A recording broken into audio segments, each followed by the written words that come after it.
I mean, it's a glorious takedown of the music industry. Actually, it's funny because I wrote that before we were ever signed to anybody. But it turned out I was right. Yeah. So, Welcome. We are Neil, Luke, and Dave.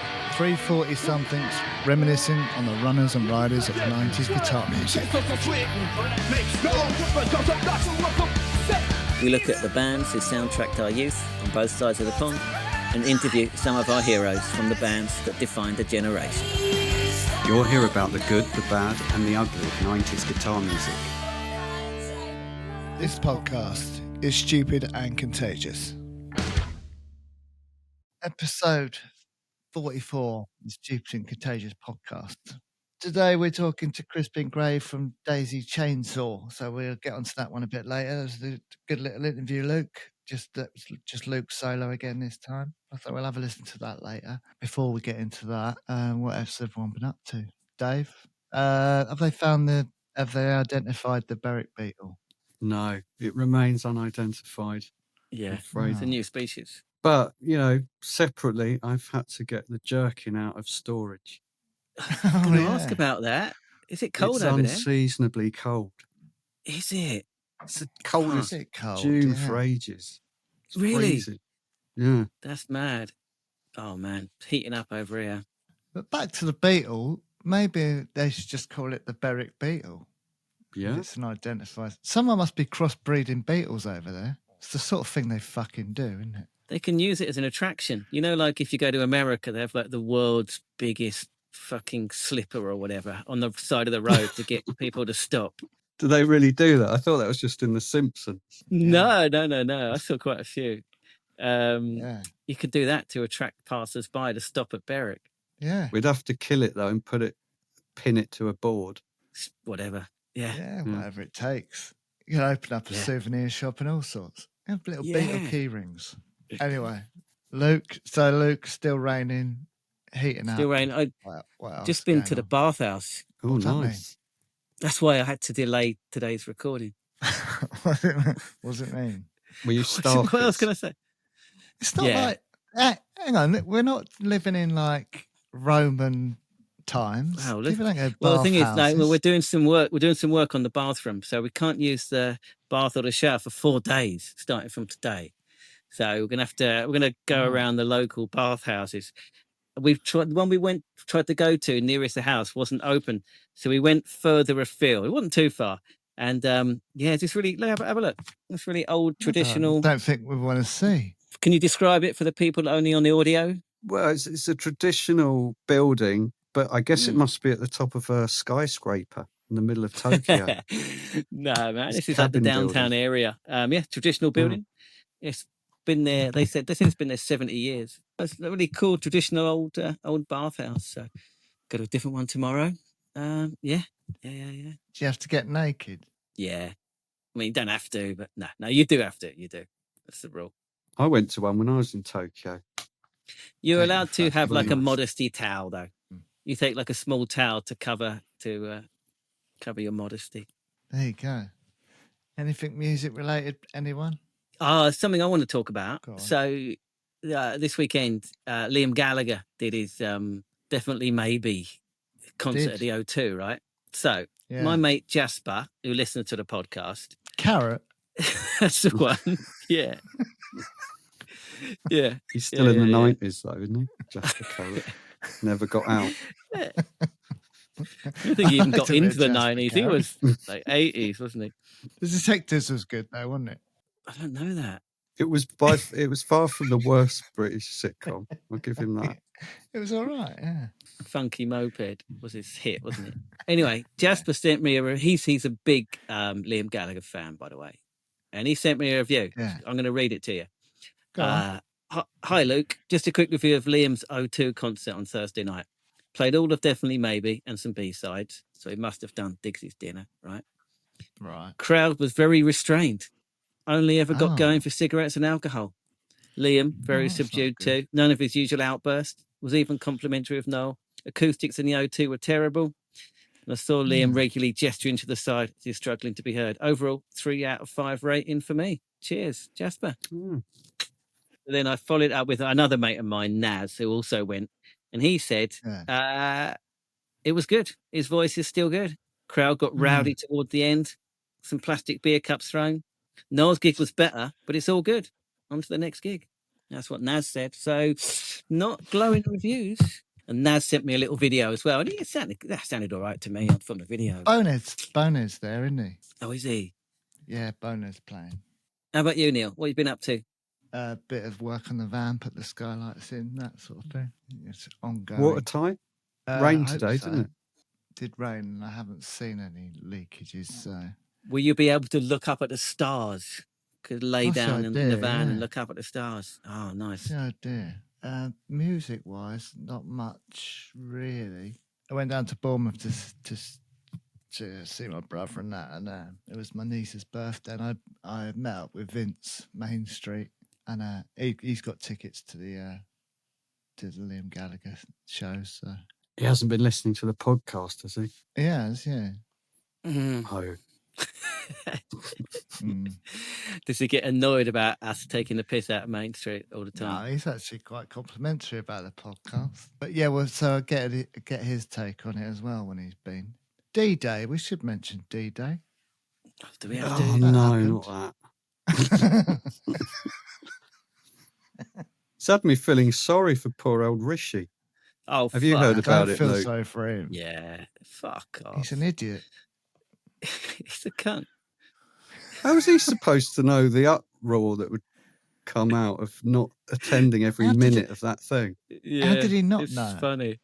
Well, he's just bad. He's bad at politics, isn't he? Yeah. That's it in a nutshell. Yeah. He's he's quite a clever guy, but politics, he's like a child. Yeah. It's not very good. But the thing that's really annoyed me is Farage is on every fucking TV show that's can't get rid of him. He's an irrelevant, racist fuck, you know? Yeah, that's a good description. Yeah. Anyway, should we get into this week's guest? Let's Crispin Gray from Daisy Chainsaw. So yeah, if you are watching this, then please do comment below. Let us know if you've seen Daisy Chainsaw live, your favourite songs. Also, if you've seen Queen Adrina and your favourite Queen Adrina's tracks. Yeah, just comment below. Start a conversation and subscribe to the channel. If you're listening, then please do rate and review it, because it really does help other people find the podcast so we can grow it and bring you more guests like these. Luke? If you're new to the podcast, we've got quite a nice archive of interviews now. So dive in, have a look around, and I'm sure you'll find something to enjoy. Daisy Chainsaw, Luke, tell us a little bit about. Okay, have you got a description for me? I had a bit of trouble describing them, so you might be able to help me out. Let me see. There is one interesting fact about Crispin Gray I found on Wikipedia, that he's related to the inspiration behind the picture of Dorian Gray. Is it's that his right? great grandson or something. That's amazing. That's my favourite book. English rock group. That's it. Okay. I don't know. What would you describe them? They got a bit of a grungy sound to them. Yeah, I'd say grungy. Grungy, definitely. Grungy, punky, indie rock. Yeah, dirty rock, grungy stuff. Surely, punk, surely. Yeah. A bit of that in there. Yeah. They formed in London in 1989 by Crispin, putting an ad in the Melody Maker. He talks about it in the interview.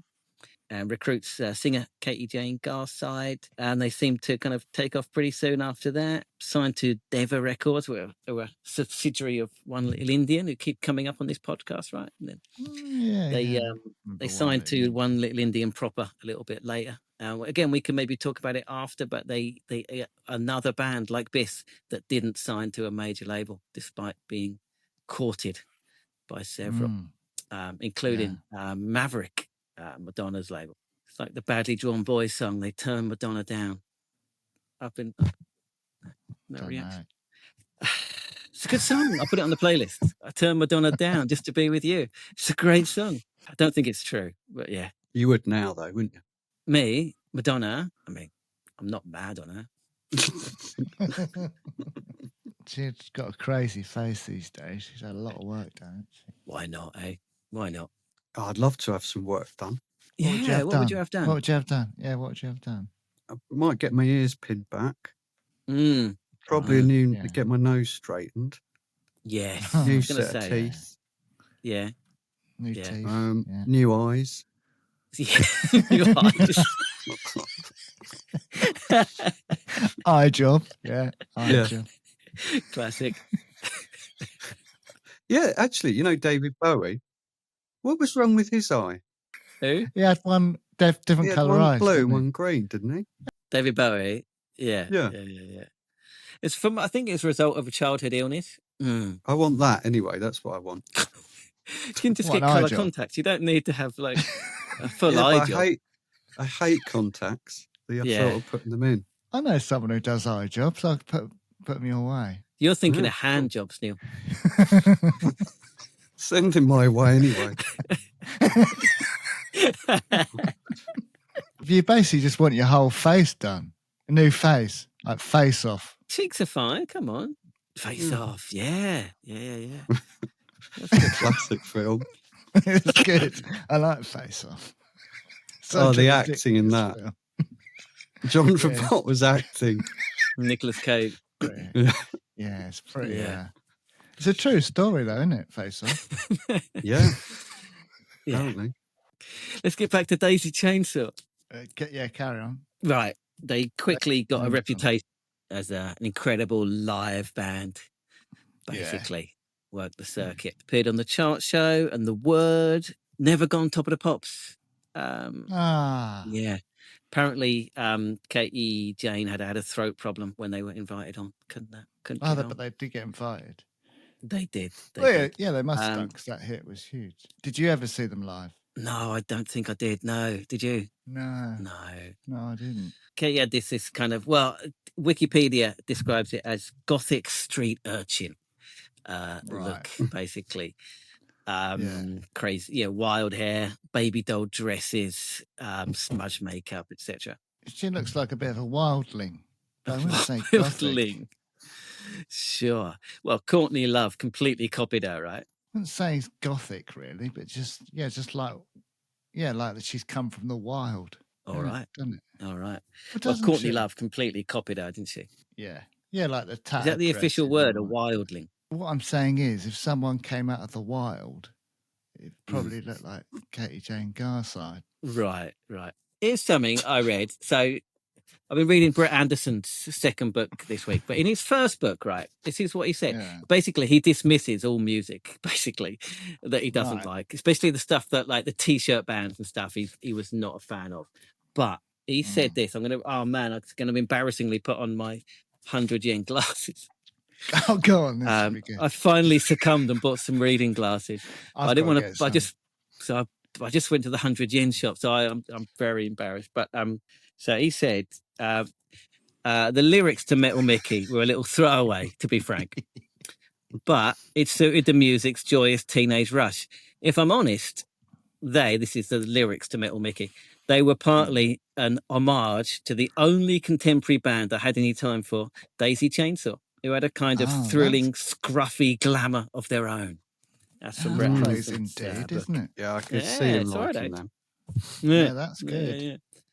Surprising. Like okay, so onto their big hit, Love Your Money, on their debut EP, Love Sick Pleasure, in 1991. Huge song, right? Yeah, massive. Yeah, it was everywhere. I remember it back in the day, for sure. Yeah, was it in an advert as well?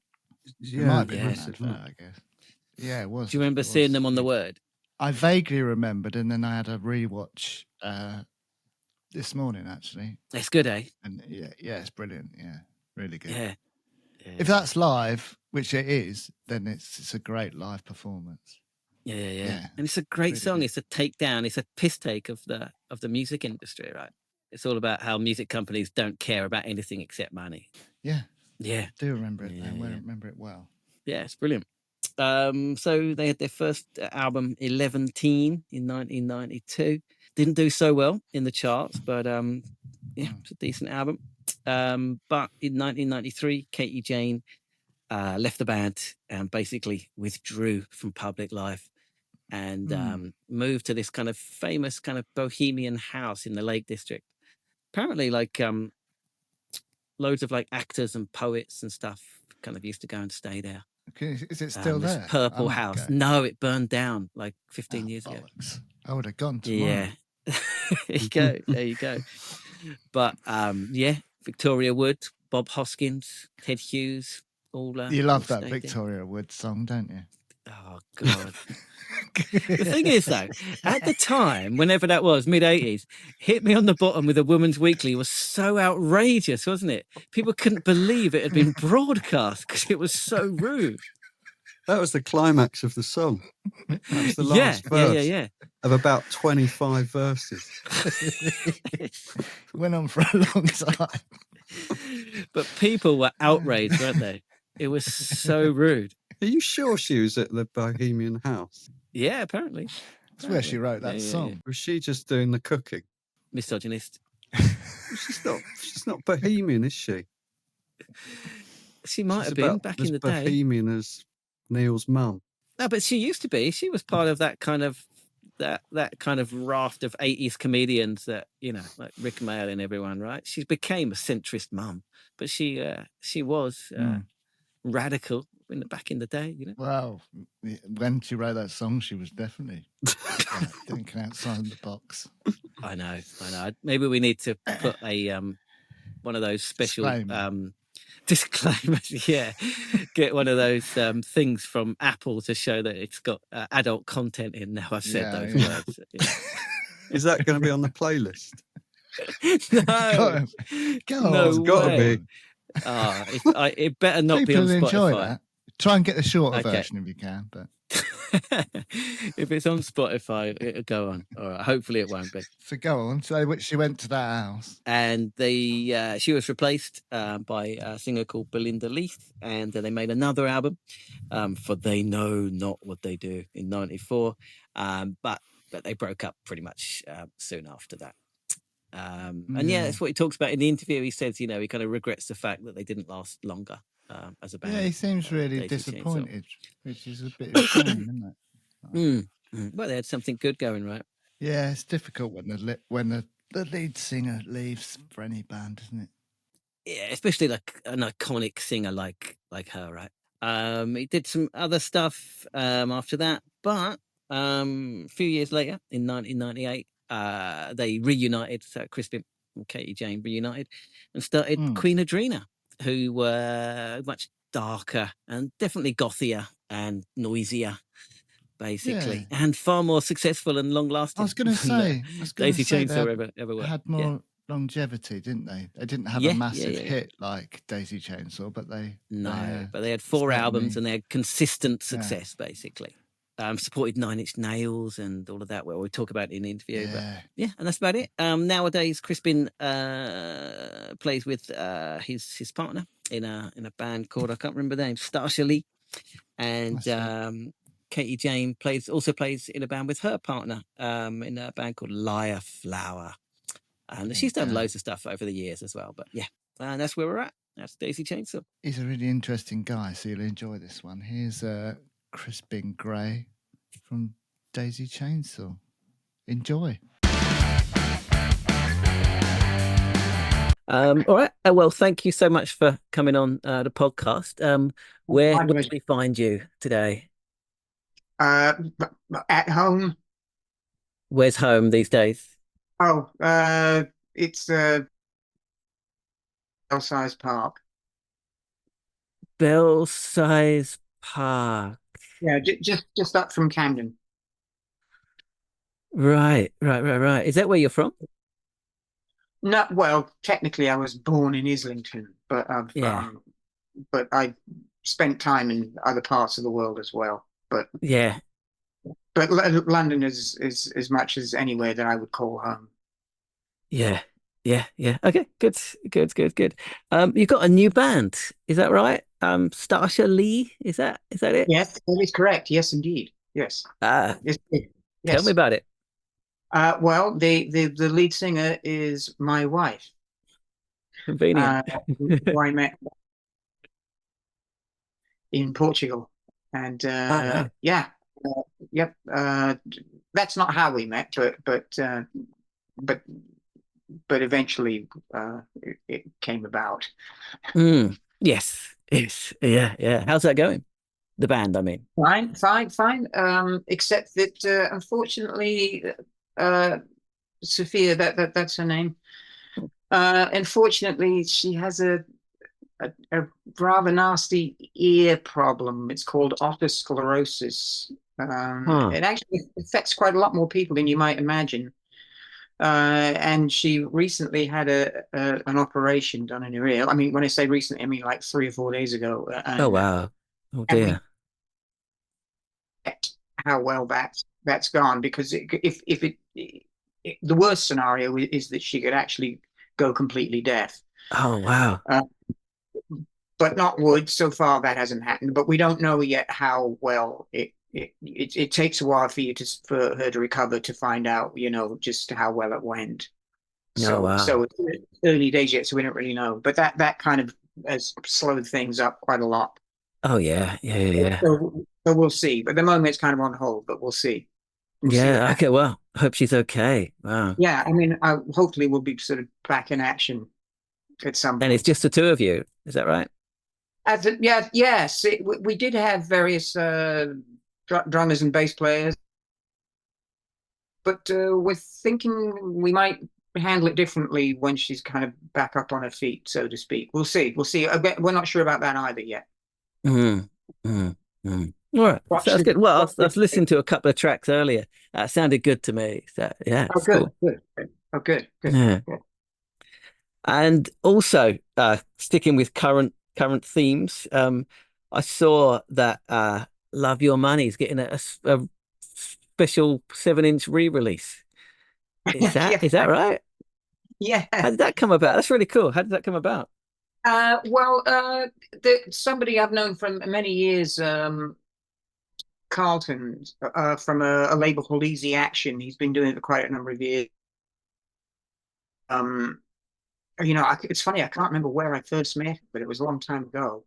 But anyway, yeah, he's been doing a label quite a long time now. I hope I'm not incorrect in saying this, but I think he sort of specializes in sort of things like some live performance of T-Rex or something from 1976 or something like that. The label name would give that away, but yeah. That's right. Yeah, but not just that. Obviously, lots of other not things. just T-Rex. Yeah. But no, not just T-Rex. But and anyway, he contacted me not that long ago, and because I'm also doing a solo thing. So he contacted me about that. It's called Alien Air Force. And he contacted me about that, offered to put it out on vinyl and CD for me, which was nice because I couldn't do it. So I'm glad he did. And then it was his idea. He had this idea of sort of putting out Love Your Money on a 45. Yeah. That's good. I think, well, as we speak, it's out next week, I think. Is that right? I'm terrible at all those kind of things. I have no idea when anything is out. Sorry, Carlton. He's not going to like the fact that I don't remember. I'm shit at all that. I don't know. I've always been terrible at that. Yeah. Those classic sort of people that they stick a contract in front of you. Not in Carlton's case. I did actually read that and didn't understand it. But in the past, I was very much, I'll just sign that. And then 10 years later, you find out that you gave away your whole life. Your soul. Yeah. Well, we'll probably get on to that. All right, so let's go back right to the start of Daisy Chainsaw then. So late 80s, London, is that right? Very late 80s, yeah. I think I met Katie, the singer, in 88, I think. I put out an advertisement in the Melody Maker. Oh wow! And what did the advert say? What was it asking for? Literally a singer. I can't even remember if I specified female or not. I may have done. I can't remember, but I remember she first one to answer. Oh, I wow. think maybe I did specify female because the bass player I was with at the time, he said, "Oh, so a lot of the stuff you're writing is in quite a high pitched voice, so why don't we ask for a girl?" You know, and I'd never thought of that, but I thought, okay, and so we did. Mm. Yeah, she was the That's first one incredible. to answer. Oh, you couldn't do that these days, right? Well, there's no Melody Maker, but you couldn't do that these days, I guess. No, probably not. No. No, no. And did the sound come together pretty quickly? I mean, how long had you been working on it by yourself before Katie Jane came on Actually, board? no, not really. Well, not really. I mean, I had a few songs written, but so yeah, so I got started with her, and then I found the drummer by actually that I didn't even advertise in a paper. I had a leather jacket and I had written on the back "drummer wanted," and I was standing around in the place called the Rock Garden in Covent Garden, which I don't think exists anymore. Hmm. And it was somebody else who saw it and said, "Oh, I know a drummer," and he went and got this guy and he brought him over to me and introduced me, and that's how we got the drummer. And then eventually then the bass player Richard came along also through an ad in either the Melody Maker or the Enemy. I can't remember, one or the other.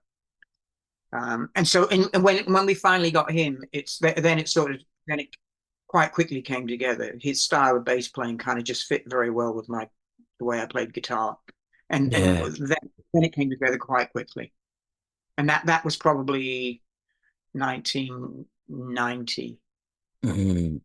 Well, okay. Yeah, So it took a couple of years to sort that right. I mean, yeah, had it you did. played in any bands before that?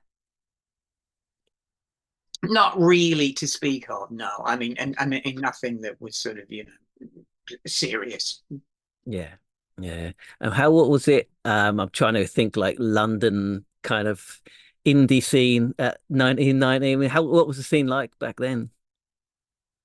Well, we used to play quite a lot at this little pub called the Falcon, Yeah, in which Camden. was, Yeah.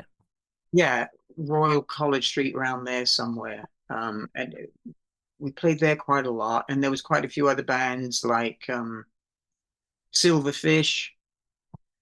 There was another one called Beef, I remember. Me. Uh, Right.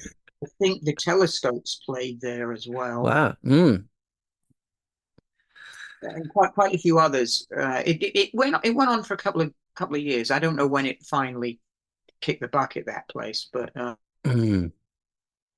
yeah. And then I remember we played with a band called the Faith Healers.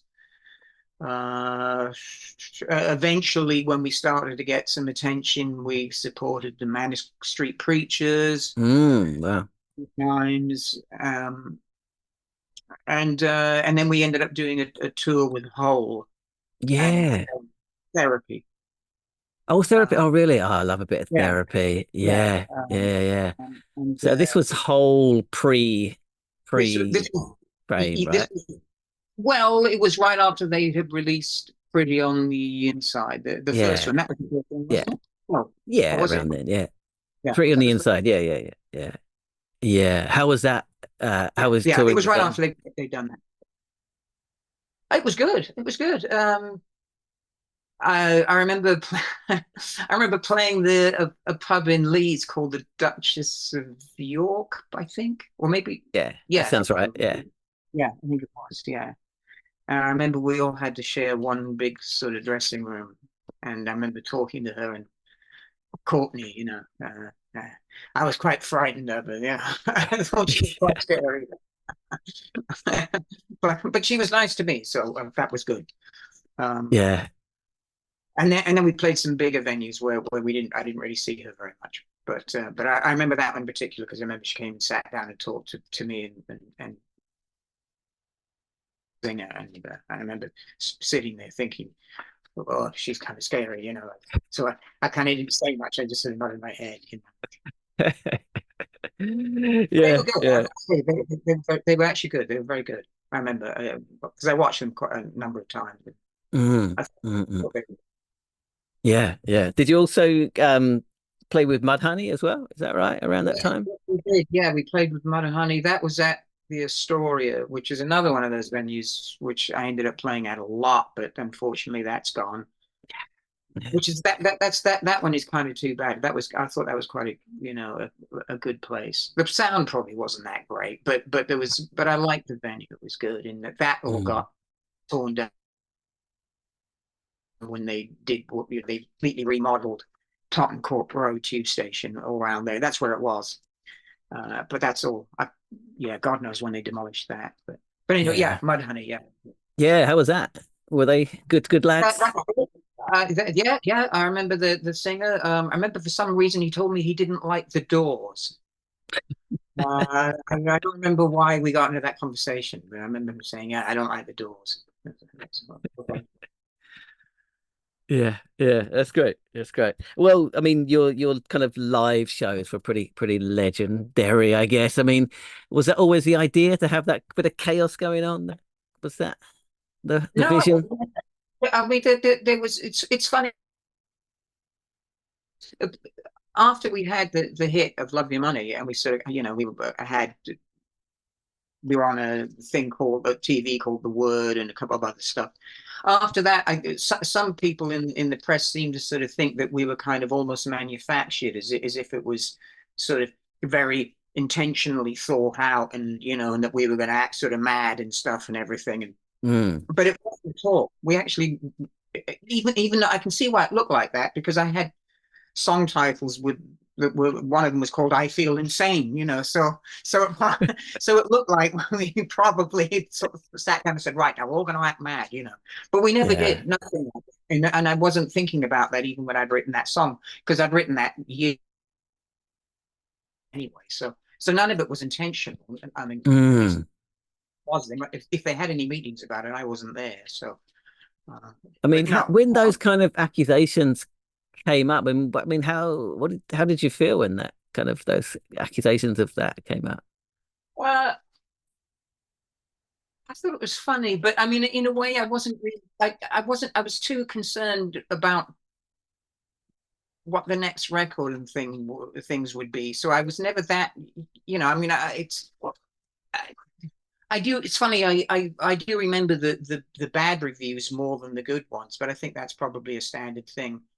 For a lot of people, I think maybe they even necessarily because they, it's not like I hold them and they're like some massive chip in my shoulder and thinking, God damn it, those people have said it wasn't good. It's not like that. I think some of them are quite amusing. So you just tend to remember the good ones. You just think, oh, great, they thought we were good, great, and then you kind of forget about it, So, but about that in particular, it didn't bother me really. But I also heard from somewhere that people thought I was some sort of massive cokehead or something, and actually in reality, I can't stand this stuff. It was. So where did that come from? Is that just your like onstage persona? It's like this probably manicness, I guess. Yeah, probably. Yeah. Yeah. I like other things, which is funny because not that one particularly. But anyway, no, it didn't really bother me, that stuff. Yeah. Well, can we go back to the Word? I mean, like a lot of people, that was my first introduction to Daisy Chainsaw, and I vividly remember it as if it was yesterday, basically. I mean, Katie J going for all that, the feather boa and all of that. It was great. It really was. I remember. I remember it. I remember there was some sort of Australian. I can't remember what they were.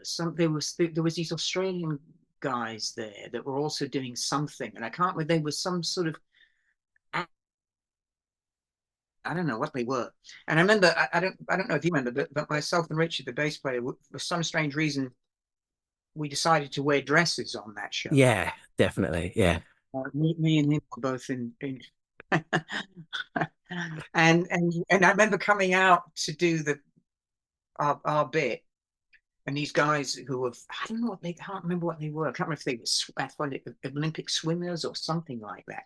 But I remember they looked at me like they wanted to kill me. I remember that very much. I remember walking by these guys and they were looking at me like, who is this? Like, Puff, you know, and all that.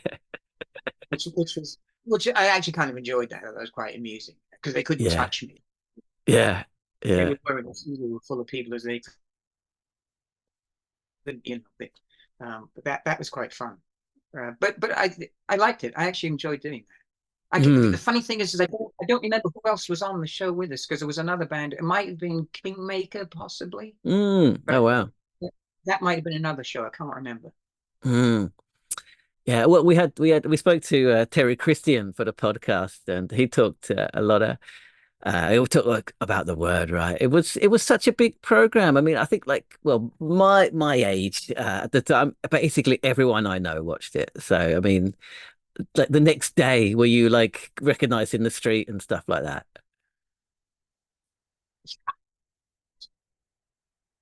You mean where the studio was? You mean? Yeah, I mean, well, after that, I mean, after you appeared on the word, like, did you start getting recognized and stuff? No. Oh, I see what you mean. Oh, right. Actually, I remember the first time I got recognized was by the postman where I was living, and he had a copy of the single and he wanted me to sign it for his daughter. Oh wow! And I was quite surprised by that. But that was before the word. That was because that was probably just before it because we had already had the hit. Yeah, but I remember people did start sort of come up to me and things. Yeah. Did you enjoy that side of it? No, I didn't actually. And that's not false modesty or something. I didn't. I mean, I didn't hate it, but I always found it a bit embarrassing. And in particular, we ended up being lucky enough to go and play in Japan. Oh, I'm talking to you from Tokyo right now. Are you? Yeah. I wanted to ask you about that. It's next on my list of questions. Very good. Oh, wow. Go ahead. Oh, I love Japan. I thought it was fantastic, and fortunately, I was able to go back again quite a few times. But anyway, but I remember there in particular walking around and having people run up to us, particularly there, more than here, and and then I remember coming back and I got these sort of fans from various channels, and they always sent me pictures of themselves dressed up in what looked like traditional Japanese. I don't know, you know, with the sticks in the back of the hair and all of that. Sure, I mean kimono, yeah, that kind of thing, and all of that, and it was very nice and everything, but I was a little bit embarrassed and I didn't quite know what to do about it, you know. So I kind of just sort of shoved them in a drawer somewhere and hid it away. You know? I always felt like, you know, they got the wrong guy. You know, like they send it to the wrong person. You know, they should be sending this to, I don't know, you know, Rod Stewart or somebody. I mean, do you regret that you didn't embrace that a bit more and kind of just ride the wave and just fuck it and just enjoy it? No, I don't. No, the only thing I wish that we would have been able to stay together for longer, but because we kind of imploded pretty quickly. Yeah. And that was to do with us. It wasn't to do with anything else. Yeah. That was the thing.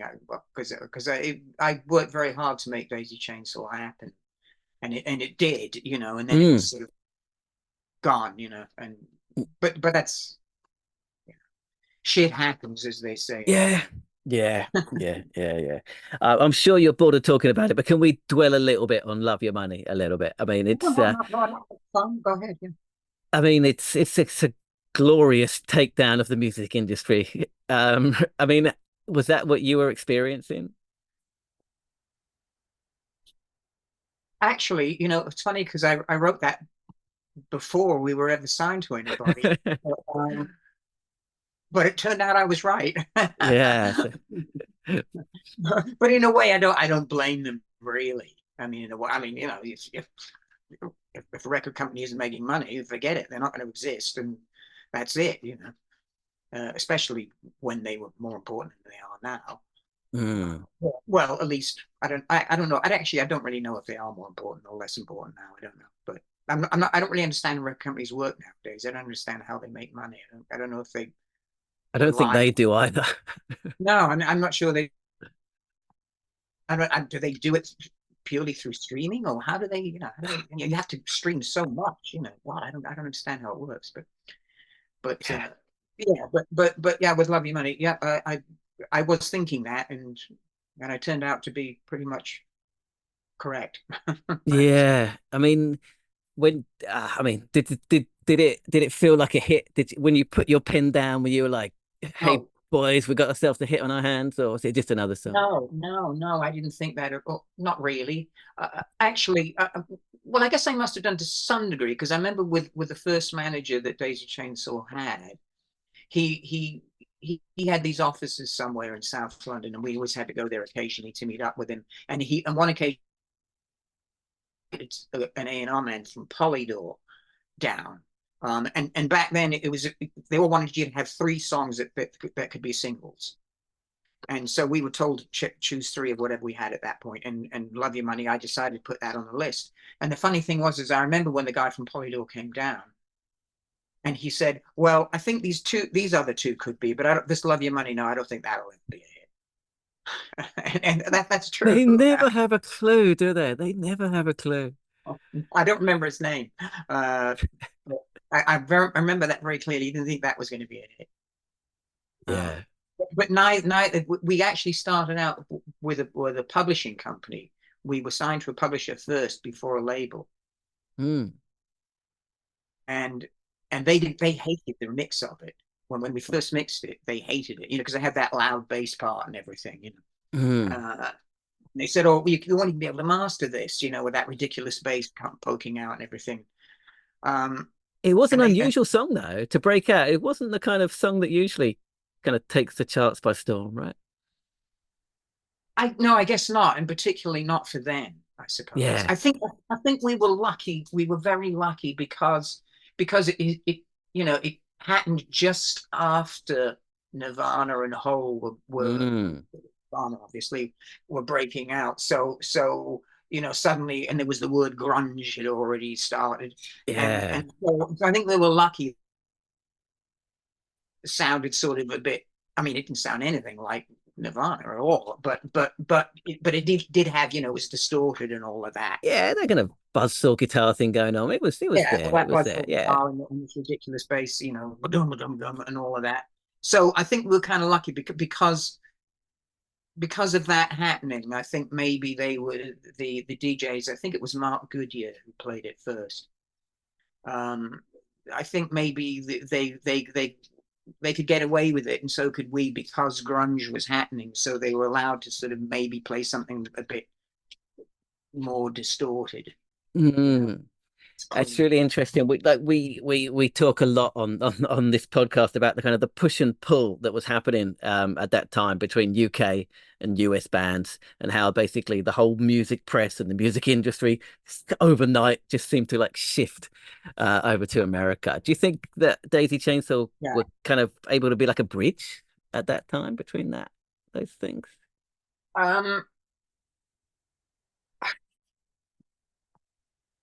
I think I don't know. I think maybe if we had been able to stick together, because we were due to actually go back out and tour the US. That was because in America we were on A&M, which I think I'm correct in saying. I think Soundgarden were also on A&M. I think their offices in Los Angeles, and I remember them taking us in the room saying, "Oh, help yourself to whatever CDs you like," and I think Soundgarden was one of them.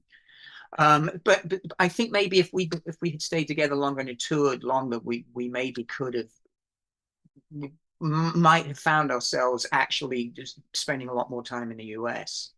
Because the difficulty with the UK as opposed to the US, at least in I thought, was that here, because it's obviously a much smaller territory, and then to get something on the radio, which was pretty much the only way you were ever going to really be known nationally, unless you somehow luckily get on TV. But I didn't think you wouldn't get on TV unless you had a hit. It was to have something that was still poppy enough that it could sort of cross over to enough people that the big radio stations would play it. I mean, a lot of the bands that did very well in the US, I probably never would have made it here in the UK if they'd been British, because Radio 1 would probably never have played any of their stuff, whereas in America they had, again, back then particularly, I don't know if they still do, but they had college radio. That's right. Yeah. I think, for instance, things like Radiohead, I think they broke American radio. That's what I heard. They did. Creep broke there first before they kind of took off here. Yeah, I think I'm correct in saying that. I could have some of the facts a bit. Yeah, well, no, we spoke to the guy out of Jesus Jones, and he told a similar story of how they kind of broke through for college radio. And I remember them very well as well. I remember them also around that time, because they were there a couple of years before us. They were already going like sort of 1988, 89. Yeah. I remember seeing them at the Astoria, and I think Silverfish was supporting them. Oh wow, great. Yeah. That's cool. That's interesting though. You managed to find that sweet spot, right? It's great. I mean, which is lucky in a way. It was, because again, when I'd written that song, it was before I'd ever met anyone else in the band, and I'd never heard of Nirvana or anything. None of that had happened yet. I had that song sort of in my back pocket for a couple of years, So I just. But when I got to the members of Daisy Chainsaw, they definitely helped turn it into the sound that it had, that ridiculous and all of that. The sound of the record was influenced by all of them. So yeah, that's really cool. Yeah, and we actually had done earlier demos of it where it was much sort of cleaner sounding, but it never sounded. No, that's interesting. That wouldn't have worked at all, right? I don't know. I mean, the guitar was still kind of distorted, but I remember we did one demo where we tried out the bass going with this sort of almost like upright bass sound, sort of thing. Yeah. So it only came together when we finally got into a proper recording studio, and then I remember we spent about a week on it, which going back then, that was actually quite a long time to spend on one song. Yeah. And is it true that it got the Beavis and Butthead seal of approval? It did, yeah. Although I think that was also partly due to the fact that in the video there was a toilet. You got to see it. I think it might even be me sitting on it, but I think, but not in use. I mean, just no. But yeah, I think they liked the fact that there was a toilet appeared in the video. Sure, who doesn't? Yeah. Right. I mean, you've alluded to a little bit already how kind of short-lived the band was. I mean, was it when Katie Jane decided to step away? Was it a difficult decision to kind of carry on? And yeah, it was, because we couldn't find anyone else to replace her, and we did audition quite a few people, and we were kind of under pressure to get a girl again, which is a shame, because actually we had a few guys did come along, and one or two of them were actually really pretty good. And when I think back, I think, God damn it, maybe we should have gone with one of. There was one guy in particular, I think his name was Jamie, and I always kind of regret that. But we were under real pressure to go with a girl, because we would back. Daisy Chainsaw. Some people thought she was Daisy, Right. So, but it was difficult shoes to fill for the girl that we did get. To be fair to her, very difficult. I think she found it pretty frightening. Yeah. Did the dynamic of the band change? Well, we were struggling to try and hang on, and that made us kind of paranoid, and so yes. Yeah. We're hearing a lot from other bands on the podcast about the brutality the music industry in the 90s. I mean, how did you find it? Well, I bet it still is. It probably even worse. I mean, if you're one of these like K-pop guys or whatever, they all end up committing suicide. So, so it wasn't that bad. But yeah, I mean, yeah, it's funny how many bands every once in a while there's something come into my head and I'll go, oh yeah, I remember there was a band called this or that or this or that, and I remember that for 5 minutes they were on the front page of Enemy or whatever, and then you never heard of them again. It seems to be the case that the record companies, a band had like a really successful song or album or whatever, and then they demanded that they exceed this impossibly successful single even more, which is impossible, right? The whole point was that it was an anomaly. It was this big successful thing, and of course, there's no way to live up to that, right? Was that? Yeah. Sorry, go ahead. No, was that your experience? That kind of thing. Yes, in a nutshell, yes. Yeah, I think that, I mean, we'll never know, unfortunately, but I think we could have, because we did have other songs. I remember in particular Derek Burkett, the head of One Little Indian. There was one song we had in particular that he wanted, but we didn't end up doing it. But for us, it was more internal things that happened that pulled it apart. Okay. To be fair, was it because One Little Indian actually, at the time, they were fairly easygoing in terms of allowing us to do whatever we wanted. They didn't actually insist that we use this producer or that producer or blah blah blah. They didn't, which I believe was unlike most other, well, certainly the majors. I think because we were approached by 2 or 3 big majors, but I vaguely remember that some of them even got as far as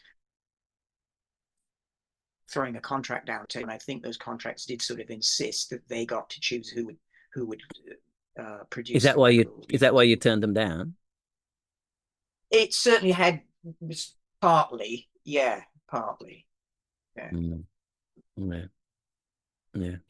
No, especially because at that point we'd already done Love Your Money ourselves with someone that we knew. He wasn't a big name producer at that point, and we did fine with it. So we kind of thought, why do we need to have someone come in and do it, tell us what to do? We've already had a hit. We're doing it ourselves with someone that we chose. Yeah. A lot of those bands, like Jesus, I suppose Jesus Jones, they probably were signed to a major. I expect they probably were. And that must have been quite difficult. Yeah, sounded pretty brutal from what we heard. Yeah, I remember that. I think maybe I heard him. It was Mike. What was his name? Was the lead singer, wasn't it? Yeah. I think I heard him somewhere talking about how he brought in a bunch of songs and they went, no, we don't like any of these. And that's it. Yeah. Yeah. I'll go away and buy some more. It's like, Jesus Christ. Yeah, that we do like. Yeah. That can't be the way to. That's not how music works.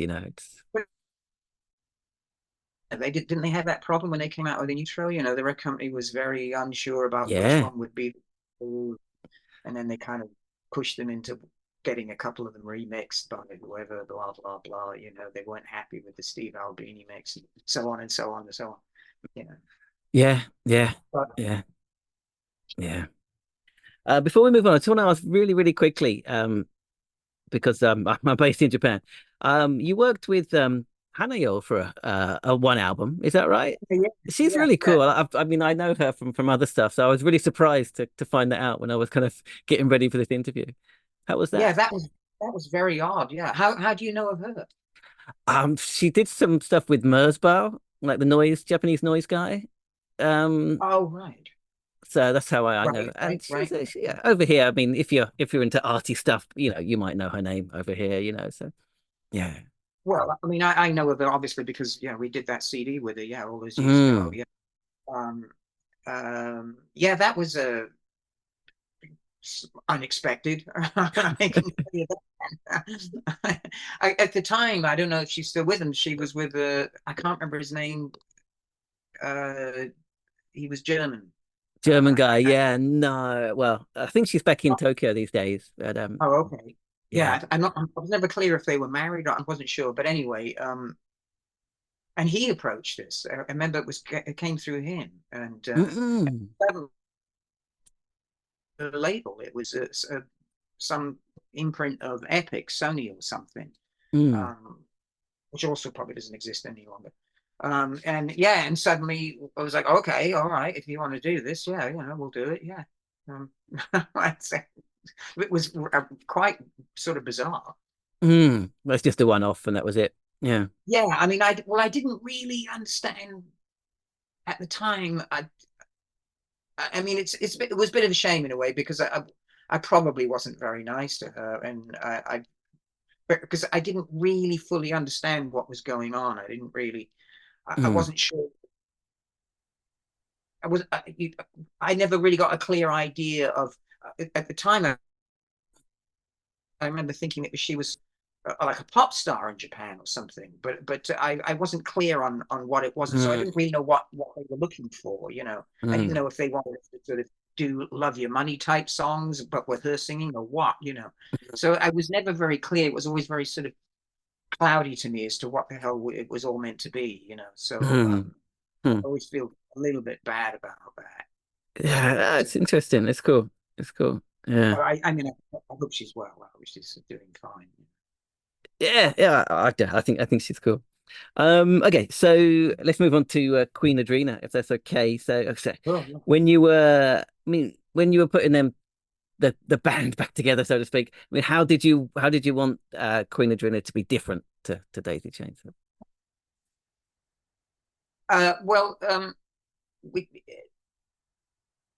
It only really happened because I hadn't seen Katie for a couple of years at least, probably, and then I happened to move into the same area of London where she happened to also be living. Not just by chance, really. It wasn't intentional at all. So we sort of ended up bumping into each other on the street occasionally.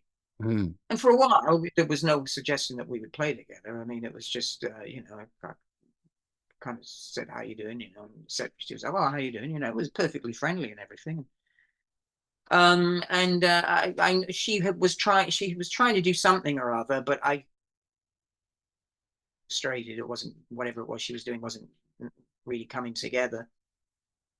And I had finally kind of thrown in the towel because I stuck out with Daisy Chainsaw. We even ended up just the three of us, me, the bass player, and the drummer. Oh, that's right. You did some singing, right? Yeah. I mean, I'm not much of a lead singer, but although I think I'm better now than I was then. But anyway, so I ended up bumping into her, and I was talking about how I was thinking of trying to put some other thing together, and she said, "Well, I'll sing," and I thought, "Oh, really? Okay." And then the only really again, there wasn't any real sit down meeting about how or anything other than, unlike Daisy Chainsaw, this time she wanted to write her own vocal parts, because in Daisy Chainsaw I pretty much wrote everything. I mean, for instance, "Love Your Money," that was entirely written by me. All of it was pretty much. There was only like one song that wasn't, but all of it was all entirely written by me. The lyrics, everything. So and by this time with Queen Adrina, I was like, okay. I was like, yeah, okay, fine. So that was it really, and she was already with a manager, and we put these little funny little demos together that we were doing on these ancient track machines that came in, and lo and behold, he got interest, and suddenly we had a whole new contract on our hands, which I was surprised by. And did you that's have like how a? it started. Did you want to do things differently, like the second time around? Did you have a vision? No, No. well, I did not really. No, I didn't. No, no, no, not really. I mean, I think more she did, which is like I said, why she was sort of insisting that she was going to write her own vocal parts. But that was about it. I mean, it was. We never had any sort of discussions about, well, let's make it more like that or anything. No, I mean, I guess we were never very good at sitting down and discussing that kind of stuff.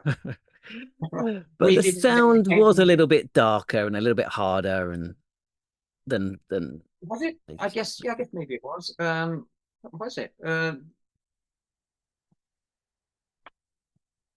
I think it was it was mostly a sort of it was mostly this kind of ongoing struggle between her wanting things to be sort of more kind of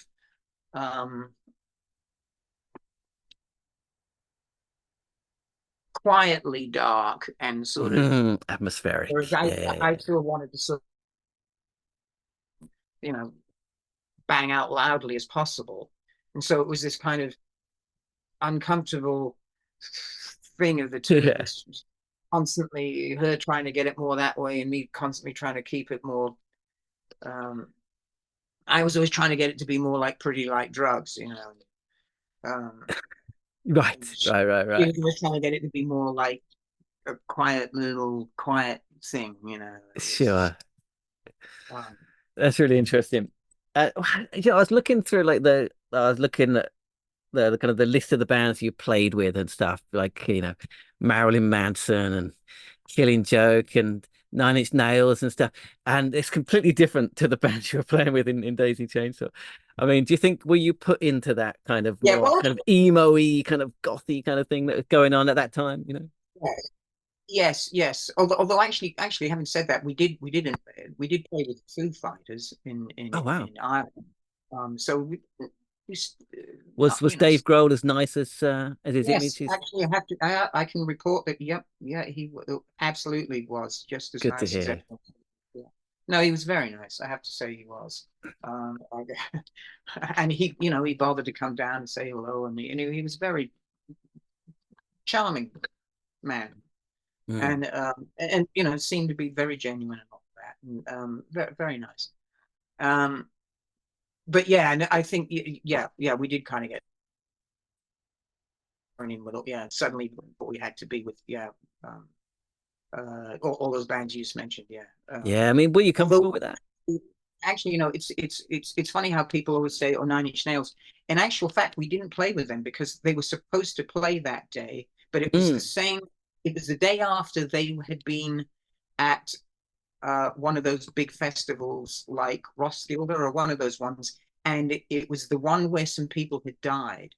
Oh, yeah. They got crushed at the front or something like that. So actually, Nine Inch Nails pulled out. So they were meant to be there, and I remember it was in this huge place, of course, and they had no headline. The last minute, Ash came in and took over, which I thought was pretty brave. The audience, Nine Inch Nails audience, it's not really what you'd think would be into Ash, So it was pretty brave of them, but they did it, and which was, I'm not sure I would have had the nerve, but they did, which was pretty cool of them. And but yeah, so we never actually did play with Nine Inch Nails. How about some of the other bands that I mentioned? How were they? Well, we certainly did do a lot with Marilyn Manson. He was very, very cool to us. Very cool. He got us to play with him quite a lot. So I've always been very appreciative about that. Oddly enough, the first time I met him at one of the Kerrang Awards after party, whatever the hell thing it was, and he came up to me and he said, "I remember you." And it turned out he had seen Daisy Chainsaw play at the Whiskey A Go Go in Los Angeles back in 1992. And he remembered me, and he said, "Because you look like this, and you had this and this and this," and he remembered exactly. So he was absolutely right. So I believed him when he said he was there, because he remembered exactly. And that was the first time I met him. And then after, yeah, he very kindly got us to support them quite a few times. Do you have any go on.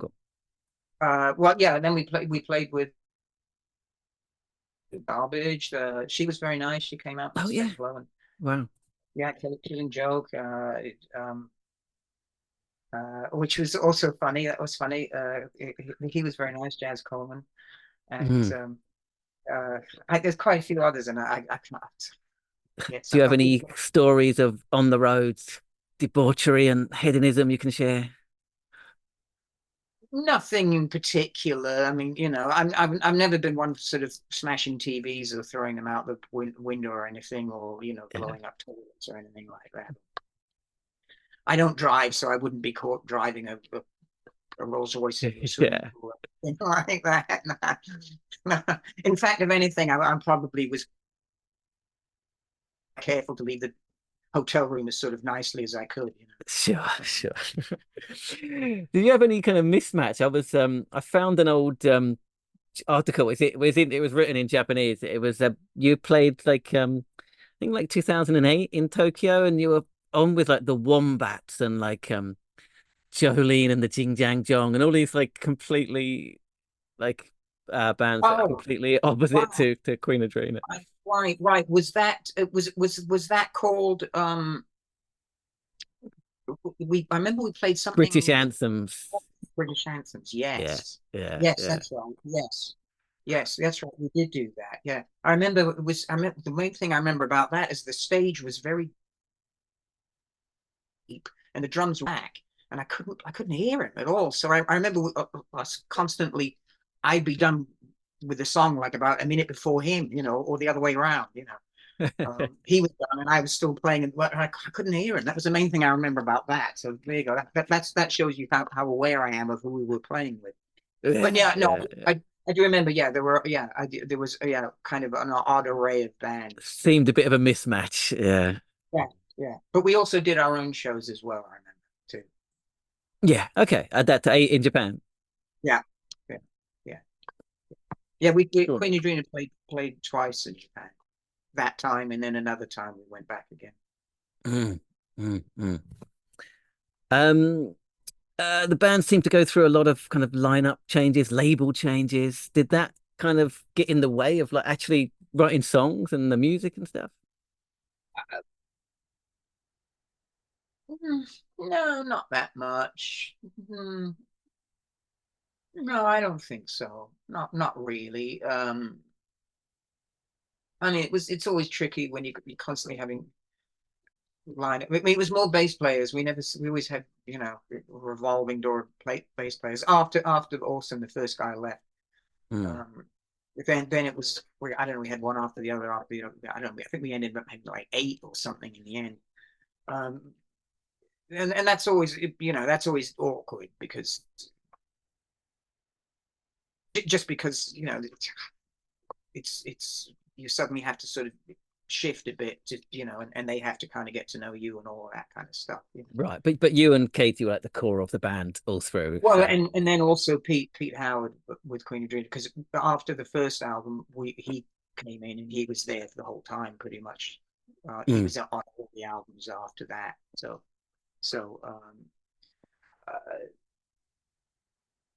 But no, I don't think it didn't really interrupt musically that much. Not too surprising. And it was, now I can think of it. No, not that much. Do you have a favorite track or a favorite album from either band or both bands? I know it's difficult to choose these things.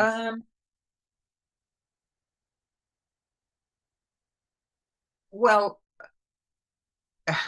it's funny because I would never have chosen Love Your Money until after it did well, but because it did, that kind of gives you this feeling like, okay, I must have got something right there. Sure. There was another one on Daisy Chainsaw's album called You Be My Friend that I particularly liked. The way that came out.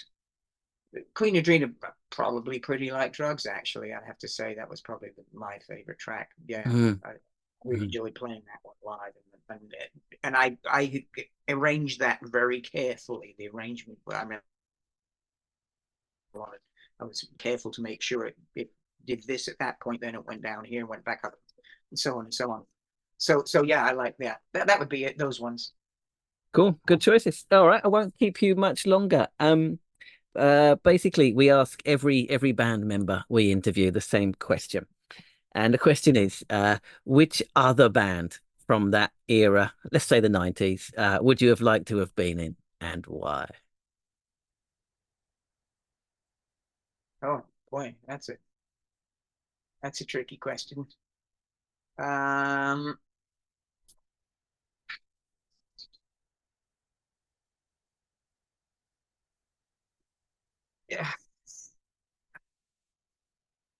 I'm supposed to say something really clever and obscure here, aren't I? You know, some band that people have never heard of or something. No. Be true to yourself. To be honest, I will say somebody, but my biggest regret is that Daisy Chainsaw didn't carry on longer. But in a way, I suppose I have to say I really did like Nirvana, because I really liked the way he wrote songs. I really liked the way he played guitar. And I mean, I don't know what the hell would I have done. They didn't need another person. They're my favorite band ever. So that's a great choice to hear. That's great. Yeah, I just like everything. I mean, and those people where I pretty much like just everything he did, you know, like and even other bands that I still can't say that I like every song they did. Whereas with him, it's pretty much everything he did, you know. I think I like that. And I like his sort of understated way of playing the guitar, you know, and I like that centered more on sort of chords rather than lots of soloing and stuff. Not that I've got anything against soloing, I don't. Just but that's just I'm a bit more down the road of rhythm rather than, you know, soloing and stuff. So I don't know what I would have done in it, but like I say, but you know, I don't. Maybe I could have banged a tambourine or something, you know. That's a great answer. All right. Where is there anywhere where people can find like your Starship stuff or anything you want people to look out for or to plug or anything? Yes. I'm terrible at this kind of stuff, but I'm about to come on. inform you. Yes, the Starship YouTube. We must have some other sort of God, I'm really shit at this kind of thing. It's on Bandcamp. It's on Bandcamp. Yes, we'll put a link in there okay. with the show notes. Sorry, we'll put some links in. I'm terrible at the internet and all that. You know, No, that was great. Thank you so much. I'm going to stop the recording. Don't escape just yet. I'm going to stop the recording first. One moment. There we go. Crispin Gray, Daisy Chainsaw. Good interview there, Luke. Enjoyed that one. Cheers. He's a really interesting guy. I liked that he was sitting there very dapper with his quaffing his glass of wine. Yeah. I liked it.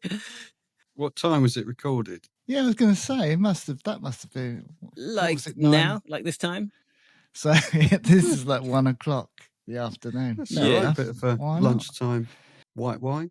Yeah. And after the interview concluded, his partner, I think Sophia, he said her name was.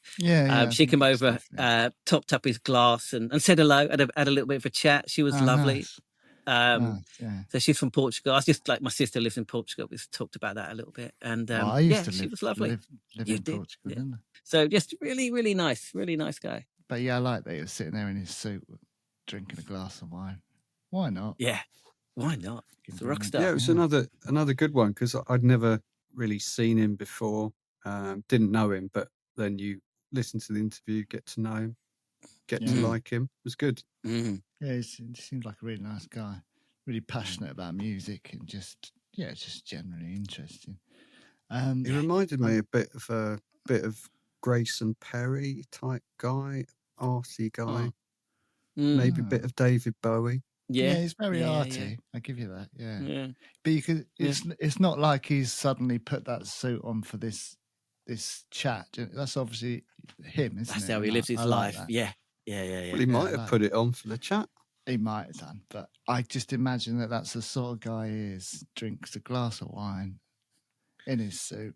Why not? Do you know what I mean? Yeah. Their band came together very differently to how we said that bands should come together. That it should all be an organic process, that people grow up together, blah, blah, blah. But this one was very much all ads in the Melody Maker. And I love that he had a drummer wanted on the back of a leather jacket. That's just brilliant. So good. Isn't it? What a great idea.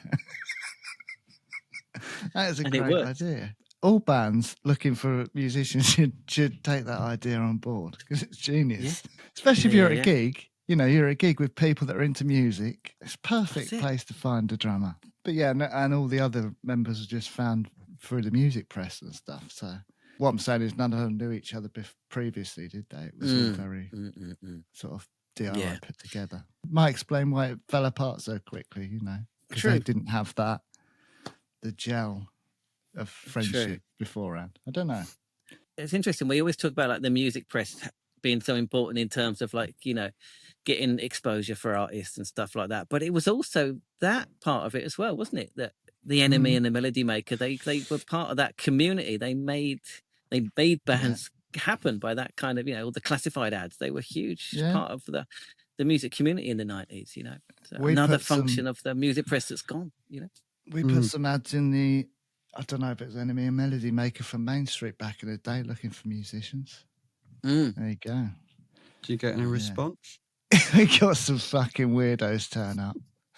You should have filmed them. There's this bloke that turned up when we needed a new bass player. He used to talc he talked his hands before he started playing the bass. Dave, you know about talc. Yeah, you're the talc well, king. if you get sweat, he must have been nervous. First time he's seen us, and he's there fucking talking his hands. He was this older guy as well. He didn't fit in with the band at all. But that's really awkward because then you've got to spend the next hour with him, really. We should have. And you've decided immediately. Yeah, exactly. As soon as he got the talc out, you're like, fuck off. As soon as he sort of popped his head in the door, you're like, no, this doesn't work. But you've still got to humour them for the next hour. Yeah. You know? Do you though? Yeah. Well, you could have just gone Simon Cowell. Ruthless. Yeah. Just said, nah, we're not into that talc shit, mate. Brilliant quote I picked up on. People thought I was a massive cokehead, but I couldn't stand the stuff.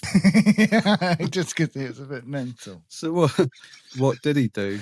Because then you think, oh, fair enough, you're not really into drugs and stuff. But then he's probably he caveated that by saying, I liked other stuff, but it's just not cocaine. Yeah. He didn't specify what, but yeah, it could well have been. Who knows? But he said, they were painted in the press as, you know, crazy band when, you know, they weren't particularly, you know. They were just wild on stage, weren't they? They had that sort of persona. But yeah, well, I had that passion for the music, you know. Did he say he still lives around the Camden area? I think he does, doesn't he? Yeah. Yeah. I'm one of these people that I could never sort of live in London because I need to be near the sea. But Camden sounds like a cool place to be, right? Especially around that time in the early 90s. Oh, it's the centre of Britpop, wasn't it? Must have been a cool place to hang out. Nice down by Camden Lock and that as well. That's like being by the sea. Yeah, well, if you're in London, then Camden be a good place. But I'm just saying, London in general, I can't do it. You reckon you could handle Tokyo? Well, not biggest not city in the world, I guess. It's 4 times the size of London, isn't it, Tokyo? It's huge, yeah. It doesn't even compute. That's mental.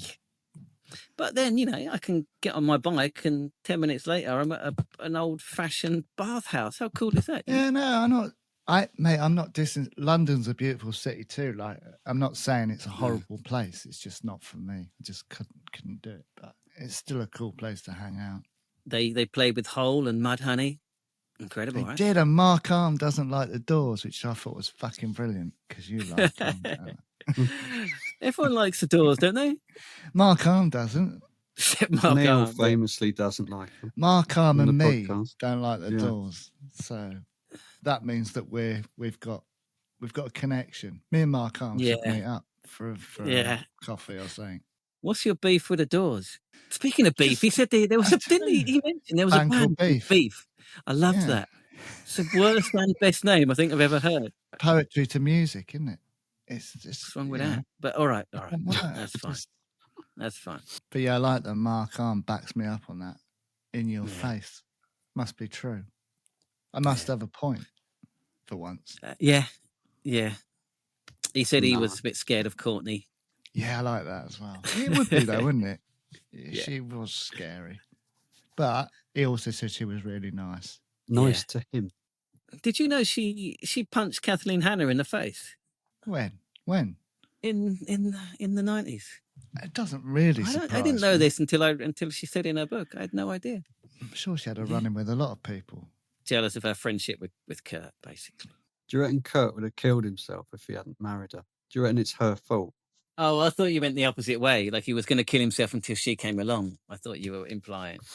I mean, not to blame her, just the dynamic of the pair of them drove him into. Oh, they Oh, weren't good for each maybe. other. A bit like Sid and Nancy. Mm. yeah. Kind of Taking If each Kurt other had on. married Kylie Minogue, you can't imagine he would have Mm. killed himself, can No, you? you're right. Mm. Yeah, he probably needed someone that was a bit more, didn't sort of encourage him so much. But I think but towards the end, I think she was one of the people that tried to get him into rehab and stuff more than anyone else. Yeah, I mean, I'm not blaming her. I mean, it can sound like I am, but it's more with two people. It's always the dynamic between them. It's not necessarily their fault. Yeah, it's probably quite a destructive relationship, I would have thought, because they're both, well, she was, I don't know, Intense. headstrong maybe? Yeah, intense. Yeah. That's probably a better word. So yeah, maybe, but who knows? Who knows? What do we know? Who knows? Yeah. It was quite funny when you asked, I think it was after they were on the Word, you asked him if he got recognised and if he liked it. And he was really quick to sort of say, oh, God, no, it was horrible. Yeah. Yeah. Seemed to Like, find I fame think- embarrassing, didn't he? But it's just weird, isn't it? Because if you didn't want to be famous, I guess there's that old sort of, why would you be in a band if you didn't want to be famous? But then why wouldn't you just be in a band to make music, I guess? I don't know. But I think there's that strong urge to create something and people like it, right? Yeah. But a lot of what comes with fame, who would like? That's just I complete think that's it, isn't it? loss of privacy, get arseholes talking to you that otherwise wouldn't. I mean, his fame was, I think he won't mind me saying, it was fairly minor, I guess. But yeah, if you're in that top tier of fame, it'd be fucking horrible, wouldn't it? Well, actually, Brett Anderson talks about this a little bit in his book. He says, if you're a musician, some part of you wants fame. Yeah, You know, of course. you don't have to step out on that stage. You know. It was like Kurt Cobain, wasn't it? We Yeah. talk about it a lot. People think he never wanted the fame, because he did. Like that's what drove him in the first place. But then it's also he can handle it. I always think, like, have you seen the clips of, this is seems a bit random, but of Cristiano Ronaldo? He dresses up It's a bit random. as someone else and then goes up like an old tramp or something, and then goes out, and then plays football in the street. plays football in the street, I like Yeah, stuff I've like seen and that. then reveals himself later. He takes the beard off. I don't mean he reveals himself. Yeah. But that would be quite fun, wouldn't it? If you're famous, to be able to just put a disguise on. The only musician I know of that has completely eschewed all fame and only done music, there's a cult Japanese band called Haraka no Rallies, or Les Rallies de Nudes. Oh, Harakanagis. Well, they call themselves Les Rallies de Nudes, which is the French version of their Japanese name. And he's like this cult guitarist, and they refuse to release anything. So their music is mostly bootleg stuff. They did record some stuff in the studio, but refused to release it. And he went and lived in a cave for 40 years, basically. Right. So he completely didn't want to be famous or anything. He just wanted to have the music. And he died recently, actually, a few years ago. He passed away. Yeah. I guess another good example is Kate Bush, right? Because she loves making music, but she just hated the touring side of it. Yeah. Brian Wilson did the same, right? Brian Wilson refused to tour from very early on. Yeah. But yeah, I just like that he was really immediate with his response to your question. It's like, oh God, no, it's horrible. Didn't like it at all. It was a bit weird.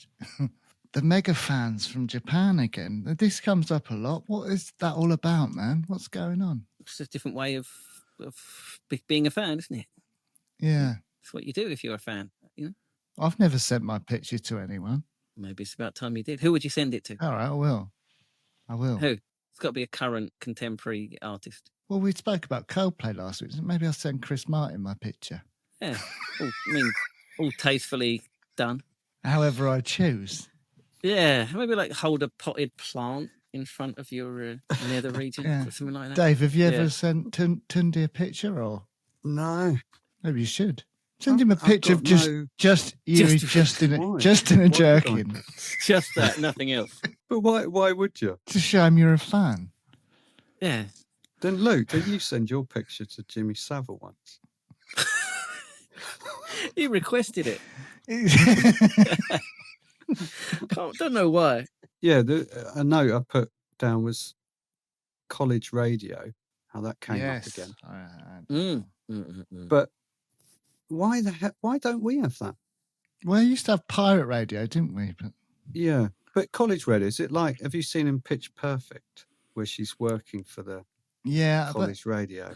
Is that what it is? I guess so. Universities in America are much more part of, like the whole American football thing and stuff. The huge enterprise. Like an enterprise. Yeah. They have like whatever, 30,000 people at a Monday night football game. Imagine that. Like, it's nuts, isn't it? I don't know. With the university I went to, I presume they had a football team. It would have been like a couple of girlfriends standing by the side of the pitch, bored out of their minds, right? Yeah. Exactly. Yeah. It is. Yeah, it's a different world, the university. I always fancy going to an American university. I reckon it'd be really cool. But yeah, the college radio thing is interesting, though. Yeah. Basically, just radio in general in the UK, unless you get on Radio 1, you can get on we have got local radio stations. I remember back in the day when we were trying to get music played, you sent it off to all the local radio stations. I guess that's a similar thing. Yeah. But yet another clueless fucking record company executive not recognising the hit. Yeah. Yeah. But he also made the point, how do record companies make money anymore? And I thought that was, because we sort of touched on it, but how do they? Because everyone streams music, so where's their revenue come from? I don't know.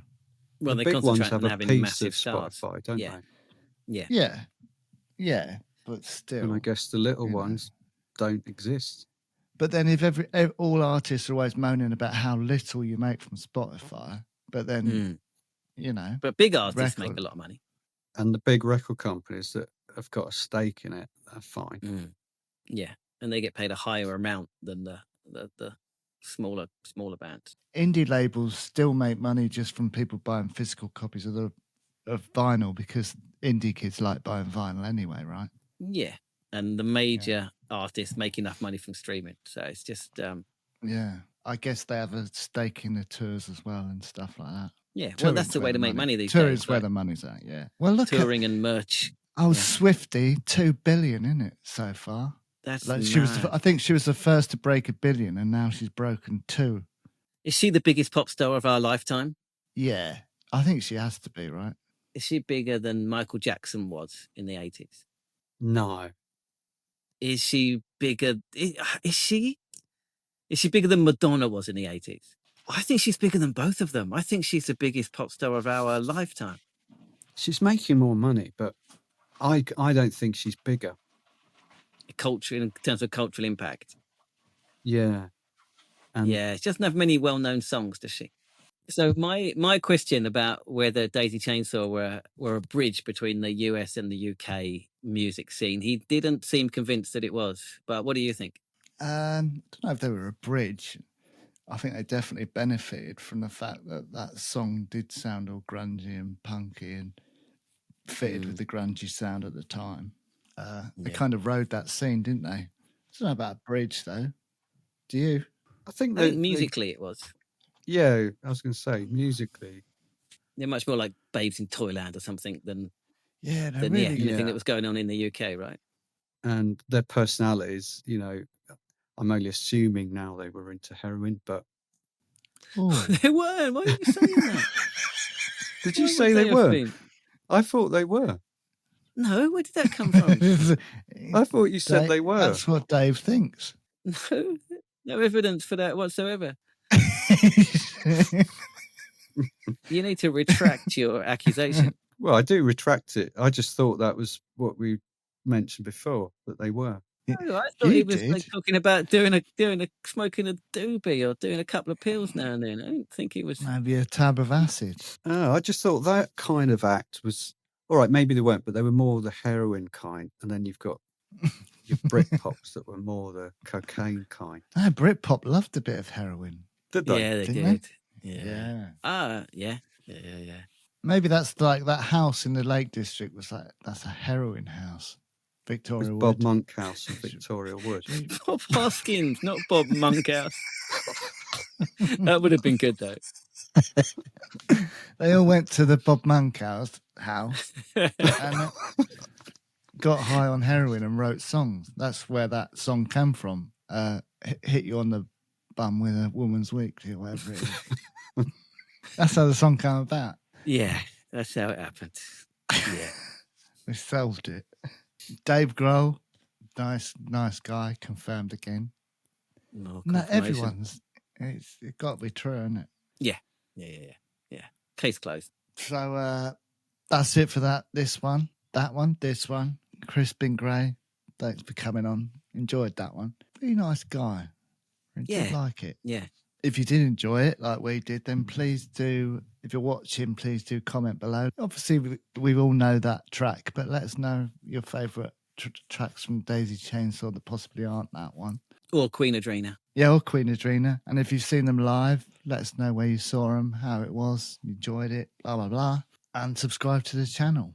And then you can go and watch our back catalogue. And if you're listening, then please do rate and review this, because it helps the podcast get found by other people so we can grow it and bring you more of these cool guests. Luke, have you got a mixtape ready for this week? Victoria Wood. God, there's only 2 Daisy Chainsaw songs on Spotify. So, right. But there's loads of Queen Adrina, so it's probably going to be more Queen Adrina than Daisy Chainsaw. And a load of other stuff as well. All right, so yeah, next week we've got another Wang. But yeah, that's it. All that's left to say is, Dave. See you in a minute.